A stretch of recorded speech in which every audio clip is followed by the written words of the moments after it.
Tā bija parasta diena Indonēzijas centrālajā daļā.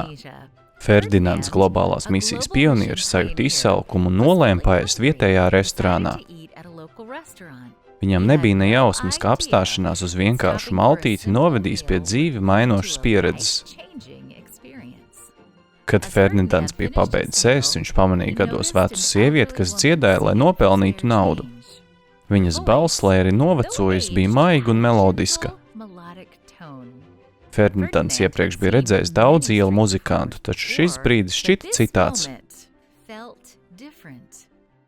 Viņš pēkšņi sajūt spēcīgu vēlmi ar viņu aprunāties.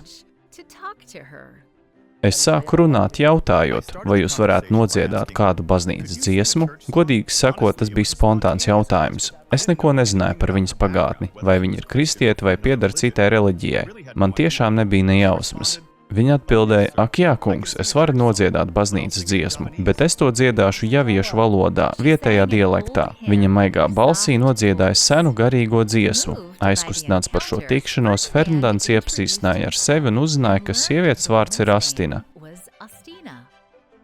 Viņš jautāja, vai nākamajā dienā drīkstētu viņu apciemot mājās, un viņa piekrita.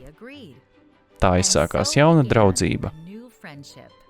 Turpmāko nedēļu laikā Ferdinands viņu regulāri apmeklēja un abi kļuva par labiem draugiem. Viņi kopā lūdza Dievu un studēja Bībeli.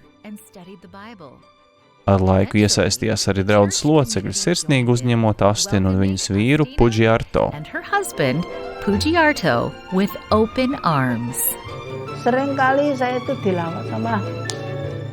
Mani bieži apciemo cilvēki no draudzes.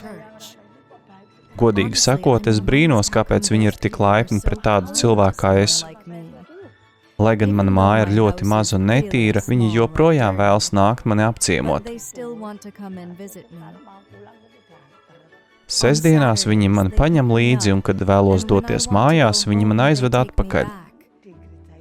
Es esmu ļoti pateicīga. Mani aizkustina tas, cik gādīgi ir draudzes cilvēki. Pat mani paša radinieki mani nekad nav apciemojuši. Astina un Puģiarto ir ielu muzikanti. Viņi dodas no mājām uz māju dziedot dziesmas par nelielu samaksu. Daudz cilvēku viņus atraida un raugās uz viņiem no augšas, tāpēc vārdu rūpes viņiem dažkārt ir grūti izprast. Taču pateicoties vienkāršiem laipnības darbiem, ko viņiem parādīja draudzes locekļi apciemojot viņus mājās, Puģiarto saprata, ka cilvēki no dažādām ticībām patiesi var rūpēties cits par citu. Sākumā viņš nebija interesēts, taču redzot, ka viņi regulāri apmeklē viņu māju un sievu, viņš veltīja laiku, lai iepazītu viņu kopienu. Kad es pievienojos draudzē, savā sirdī sajūtu mieru. Es turpināju apmeklēt programmas katru sabatu. Galu galā es iemīlēju Jēzu un vēlējos kļūt par vienu no viņa bērniem. No populāra dziesmu dziedāšanas uz ielas līdz dziedāšanai baznīcā, tagad šis pāris izmanto savas balsis un dzīves pieredzi, lai slavētu un pielūgtu Dievu. Kristus metodas vienmēr nes augļus. Kad noliekam malā savas atšķirības un satiekam cilvēkus tur, kur viņi atrodas, rodas patiesas saiknes. Draudzējoties ar cilvēkiem un palīdzot viņu vajadzībās, atveras durvis, kas agrāk bija aizvērtas. Mēs draudzējamies ar visiem, neatkarīgi no viņu profesijas. Vai tie būtu velorīkšu vadītāji vai atkritumu savācēji, mēs ar viņiem veidojam draudzību. Tāpēc daudz cilvēku, kurus esam satikuši, joprojām uztur ar mums labas attiecības. Mēs ejam no mājas uz māju, līdz ņemot veselības pārbaudas aprīkojumu, lai sarunas beigās varētu pārbaudīt holesterīnu, cukuru un urīnskābes līmeni asinīs,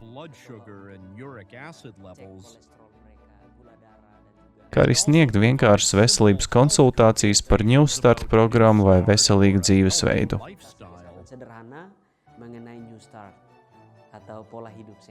Mēs nekad nezinām, kā Dievs mūs izmantos katru dienu, kad pamostamies. Lūdzu, aizlūdziet par mūsu globālās misijas pionieriem Indonēzijā un visā pasaulē. Lūdziet par tiem, kuriem viņi kalpo, un lai vēl vairāk cilvēku tiktu tuvināti Dievam. Will be drawn closer to God.